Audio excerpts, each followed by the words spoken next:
What's up, ladies and gentlemen? Happy Sunday. I hope your Sundays are going well. I'm kind of locked in right now. Locked into my fitness for the most part. I'm locked into my nutrition for the most part. My exercise could use a little work. That's always. I mean, not always. It's hard when you're trying to put a whole bunch of things together at once. It feels like for me, if I have 10 different things that I'm working on, that I'm only going to be really good with 3 or 4 of them. And then it seems like, okay, now I've gotten these 3 or 4 aspects down. So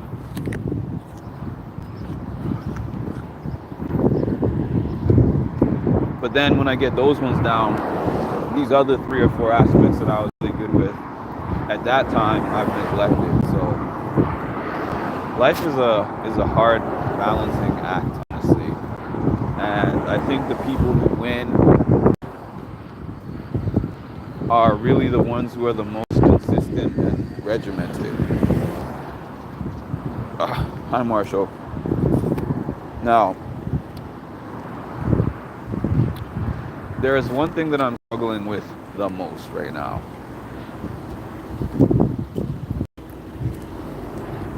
My work environment. And some people might say, well, your work environment is mainly the most thing that you struggle with. But it's for completely different reasons than it was when I first started this channel. When I first started this channel, I was in the most high stress, production-based work environment than I had ever been in my life. By the way, check out my shirt. Wait. I haven't put it up yet, but the shirt says, "My diagnosis is not my destiny." And the back says, "Mental health matters." People have complimented this shirt quite a bit. And I made it onto Good Morning America with the shirt on, which is pretty cool. I was running with Robin Roberts and Ginger Z, which that reminds me, I am going to talk about that as soon as I'm done with this. The thing I was talking about with the work environment. I realized a few years ago that a part of the reason why I've had a hard time advancing in any job because I have never in my life received a promotion at a job, which is really sad. I've received a raise, but I've never received a promotion. And a part of the reason why, I do understand that work is work. You come into work, you complete your tasks, and then you go home and you live your life. That's just the work cycle, right? The part that is hard for me is the fakeness of your work relationships, because I know people who absolutely, hi Rocky Matters, I haven't seen you on here in a while. People who, moving up in a workplace, I think is like 30-40% based on skills and abilities, and like 60-70% based on relationships, because everybody who has worked for any significant amount of time has seen in a work environment where they put up a new position, and then you think to yourself of all the best people that are in that current position that they're doing, and then you see the person they select and you're like, why? How? of all the people that you picked, why did you pick this person? Like I said, it could be highly based on, I don't know, personality, and it could be based on networking that person has done in the building or in whatever the environment is, or it could be based on their relationship to the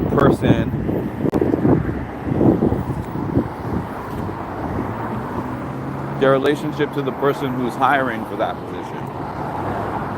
So the problem with Mark in a work environment, hi Mom. The problem with Mark in a work environment, I'm not that different. And it's something that people have said to me in a lot of regards. You know, like, the person I am when I get on this page,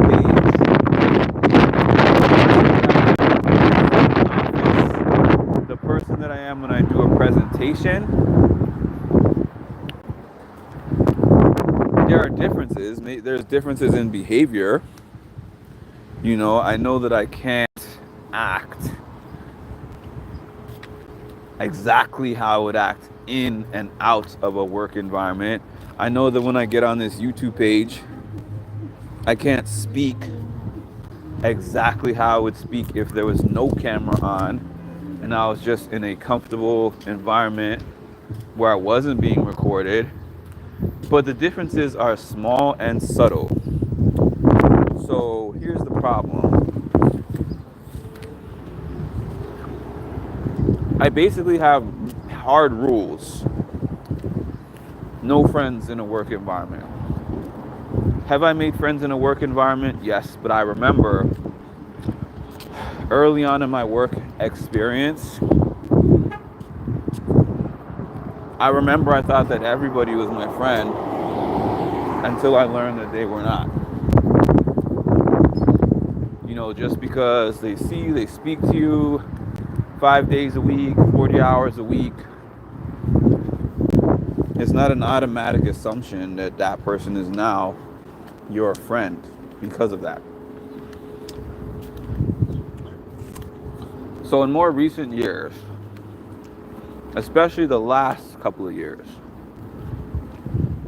I have been trying to be a little bit more work relationship oriented. And what I mean by that is that I've tried to be like everyone else who moves up and give the impression that I pretty much like everybody. And that hurts my spirit. It really does. Because I'm the type of person who likes to just gravitate towards the ones that I like and avoid the people that I don't. But when you get into these work settings, especially when you are trying to move into a higher position than what you're in, you are going to now have these forced relationships with people that you may or may not like, but you have to treat them as if you do, or at the very least, not show your disdain if you feel a disdain. And everything from the beginning of my life that I feel, even if I don't say it, people know. It's written all over my face. I'm in the United States of America. I heart some So that's it. That's really it. And I've been in recent spaces where I don't even know how to describe it, but I'm in a position to potentially move up into a new spot in my job for the first time at any job in my life. And a part of that is exciting. Another part of that is like, do I have what I know I have what it takes to do the actual job? Do I have what it takes to be an actor, in a sense? To put on a little bit of an acting job where I say to myself before I go in, you have to act this certain type of way in order to stay in this space, to survive in this space. I mean, I guess it can be a learned thing, but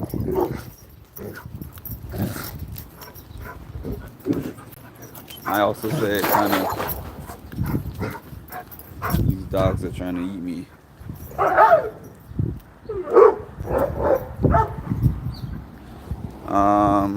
Hi, Cass. Yeah, but we'll see. It's ongoing. We'll see. You know, I don't have the spot yet, but I'm already experiencing a few problems schmoozing, but boy, I'm going to try to get it together the best that I can. So, I'm going to move on to talking about the race that I did on ABC. I always get these notifications from this website of all these different things that you could do for free, these live tapings and stuff. And for the most part, what I've done is like sitting in studios for audiences. 2 times I got picked for a paid opportunity to be an audience member for the Hoda and Jenna New Year's special. And this time I was like, oh my goodness, this is crazy for me because I always pay for all these runs. They had a free run that they said would be televised on Good Morning America. So I put in for it. It took until the last minute for them to tell me that my request was approved. So I was happy that my request was approved. I had to get up 3 o'clock in the morning. I drove out to the city. I got to the city about, I want to say 4:15 in the morning or so. So yes, I barely slept. The race took place on Governor's Island.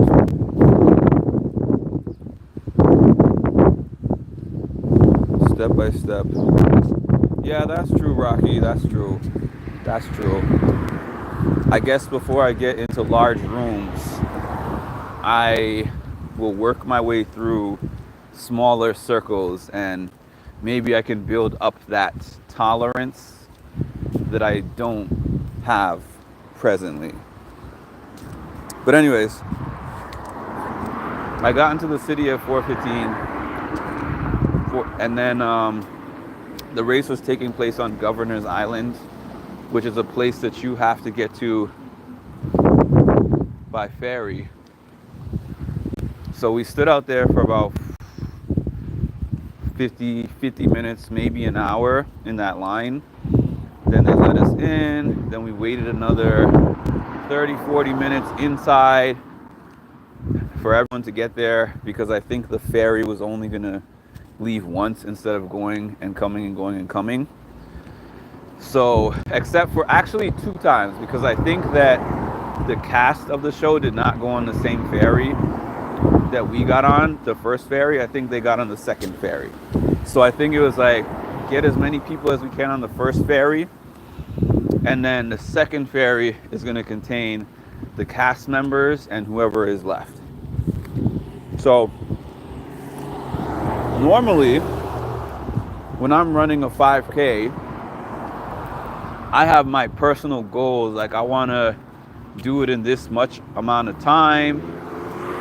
This is how fast I want to do it. This is how fast I want to do each mile or each K. But this one, my mission was clear.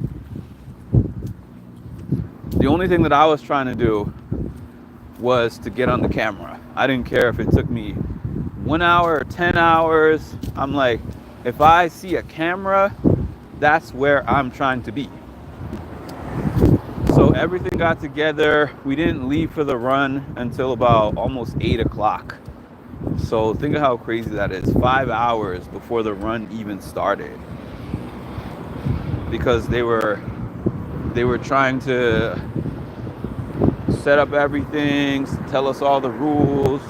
They were like, guys, this is not a real run, you know? Like, It's supposed to look fun and exciting and happy and smiles, and it was a lot of production to that run. So when the run got started, there was a guy, there was two production people that were on this golf cart.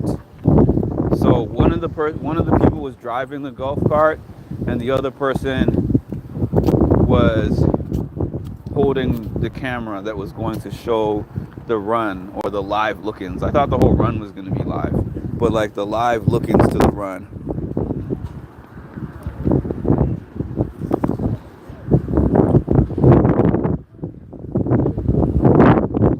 Did you make who mad? Oh.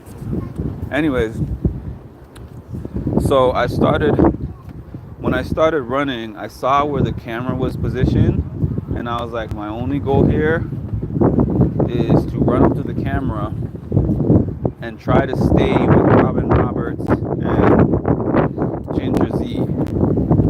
And I did that for the first half of the race. It was a really rainy day. It was kind of a miserable day, but I was running next to them. I was speaking to them the whole time. I'm thinking, man, I'm getting a whole bunch of airtime. But I later found out that they were not actually airing the entirety of the run.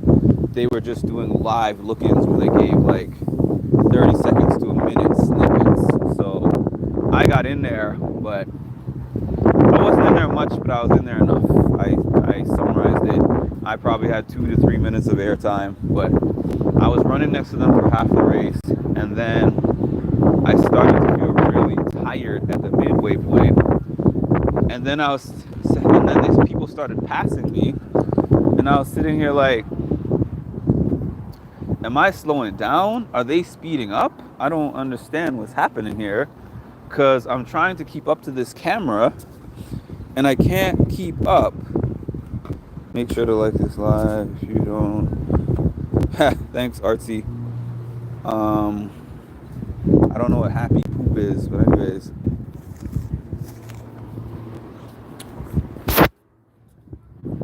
The camera started to get further and further away, and Robin Roberts and Ginger Z started to get further and further away from me, and I couldn't catch up. And I started to feel like, man, this is my main purpose for being here, was to get on this camera. So now that they're not anywhere close to being within my view, what do I do now? Like, should I just stop? And then, there's a certain point where I actually felt like stopping and just walking the rest of the way, because I'm like, there's no timer on this race. There's no bib. Nobody's even going to know or care that I didn't finish it. But then I got into the regular mode that I get into when I'm doing any race, where I said to myself, yeah, I guess this one is a little different than a traditional run, in the sense of I know it's for a TV show and it's a production and all that kind of stuff. But at the same time, any race I start, I finish. I have never started a race and not finished a race, and I've done a lot of races. So I was like, regardless of the fact that nobody's here, there's no cameras and no fanfare, and I'm running through this rain by myself, I'm just gonna lock in and keep running until I cross the tape. So I did. I kept going.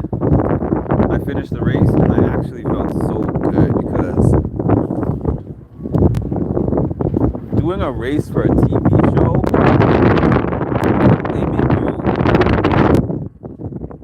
expend so much energy before it even starts. They're like, all right, everybody, we're doing this pre-taping. Now they're having you jumping up and down. They're having you screaming. They're having you, they're shooting these bits with the TV cast, and you're screaming, you're moving, you're doing all this stuff.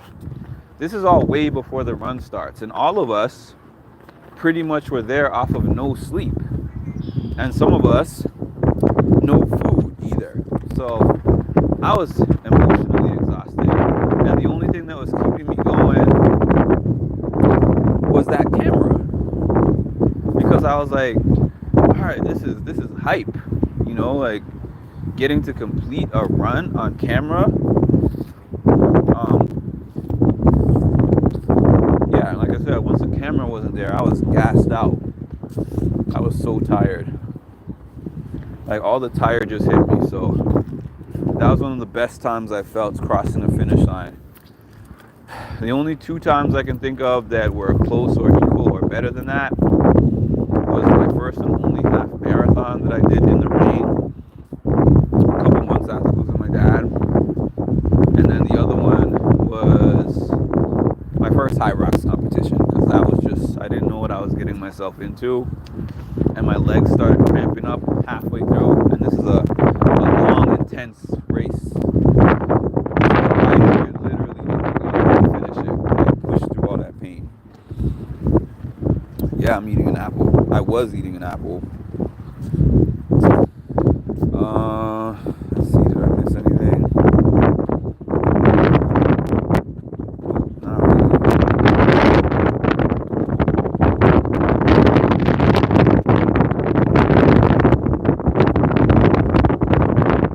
Yeah, so that was that. I talked about my work. I talked about my run. I don't really have anything further to talk about. It's Sunday. I got up this morning and I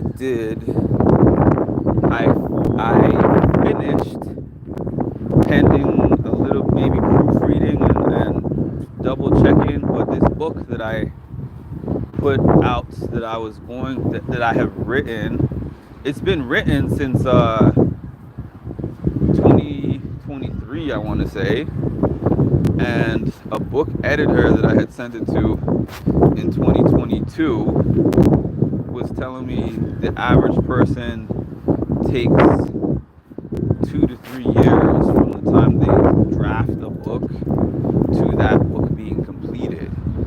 And I was like, 2 to 3 years? Ain't nobody got time for that. So I'm not even going to say this book has been in production for 2 to 3 years. It's just been 2 to 3 years since I finished writing it and said I'm done, to where I am now, where I think I'm very close to being actually done. So I'll be so happy once I can actually print out publish it, which I'll probably self-publish on Amazon or something, and then I can actually have some printed out copies, and then I can start on my next one, because I have too many ideas in my head, and I think that's part of what my problem was. Because if you were to see all the notebooks that I have in my house with different books that I started and never continued to finish with, and if you see my Google Notes, my Samsung Notes, or whatever, I must have started at least 10 to 15 different books in my lifetime and finished none. Alright, 24 minutes. This is going to be a 30-minute live, so I have about 6 more minutes left to go.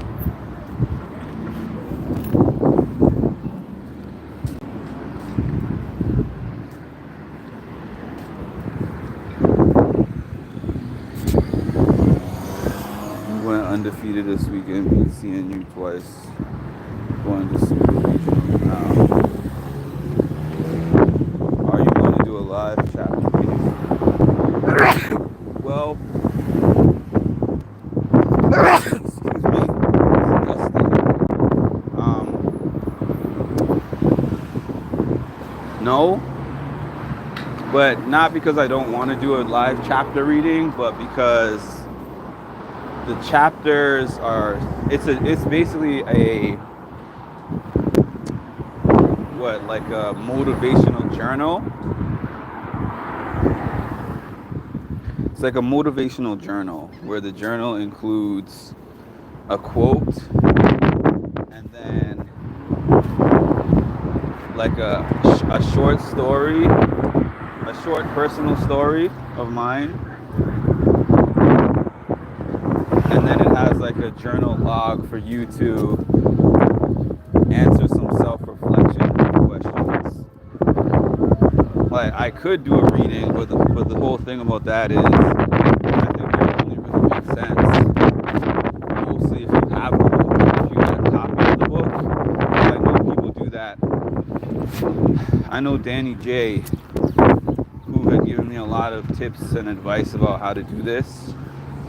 She has a whole bunch of self-help journals, and what she would do is she would be like start at the beginning of the month, and she would go one per day, one page per day, and then read them, and then kind of do the journal live with everybody, and people are able to ask questions. So that I would be more prone to do, like almost like a book club style versus reading it, because it's not necessarily like a novel or a story or something with long chapters. I don't know how long it is in pages, but pretty sure it's less than 100 pages.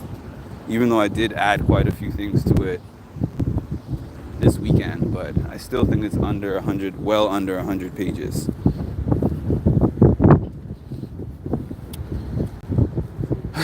But that's a good question. I appreciate it.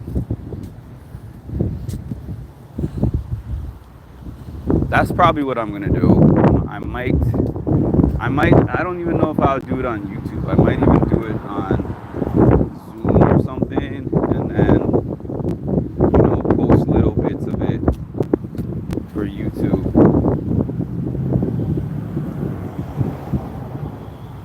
Maybe I'll look around for some ideas on people who have done that specific each to see how they did it.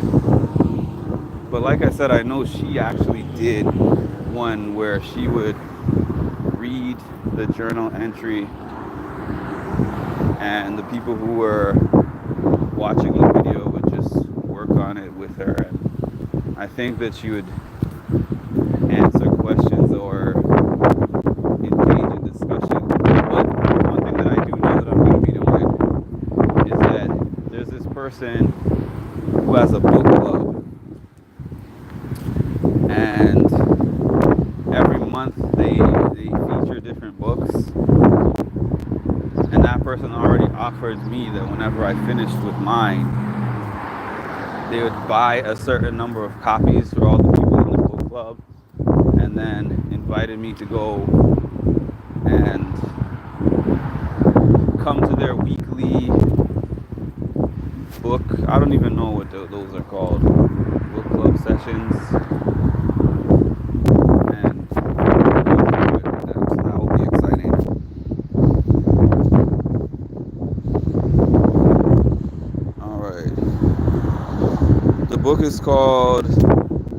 The book is called 30 Days to Empowerment.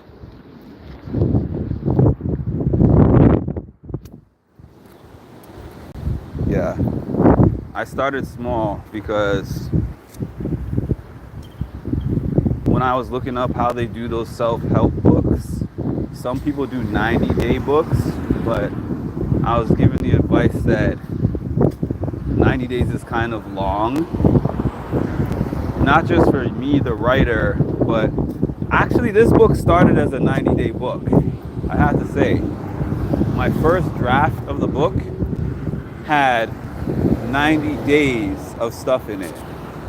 And then, as I passed it through my first editor, they gave me suggestions on things that I should add. And as I started to add those things, I'm like, this is so overwhelming to make edits for all 90 pages.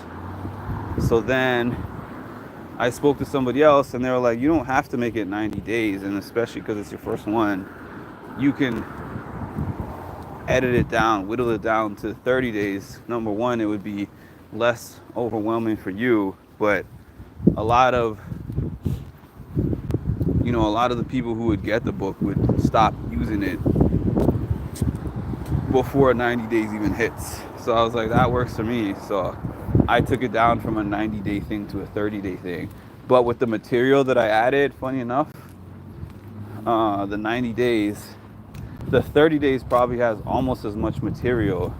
I guess the dogs are used to me now. Nope. It has almost as much material. Hi. Good, how are you? It has almost as much material as the 90 days. I'm here talking about this guy's dogs, and I didn't even see that he was outside. That was the reason they weren't barking at me. That's funny though. Yeah, a book club would be cool. Oh, we're 31 minutes. I'm just about done. Yeah, I don't know if she's done it recently, but I'll find her page. I'll find her Amazon. Or I'll ask her for her Amazon. Because I know that she has several books. I don't know how many. I think it's double digits at this point.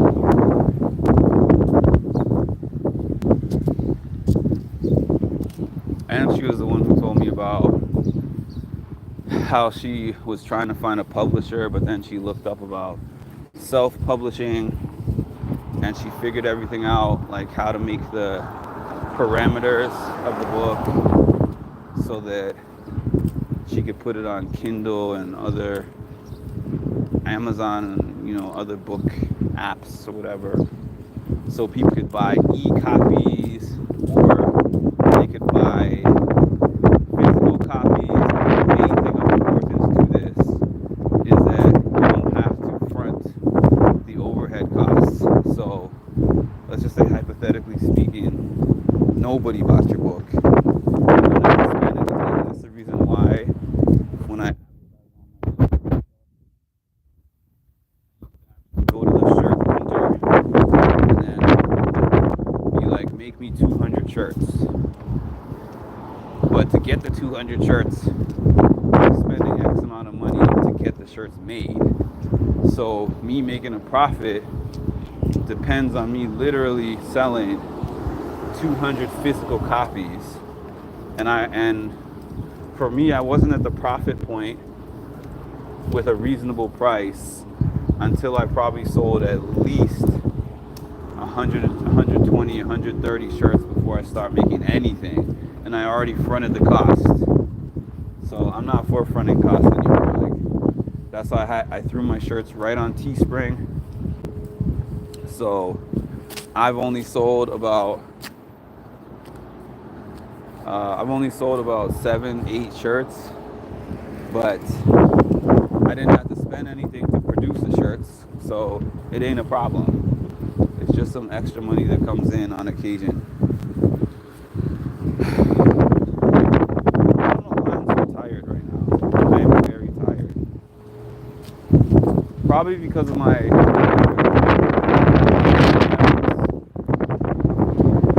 which makes me very tired. Alright, everybody. Thanks for joining me on the walk. Please make sure to like, comment, subscribe, hit the notification bell. Oh yeah, Big Brother, what do they say? July 10th. I can't wait for that.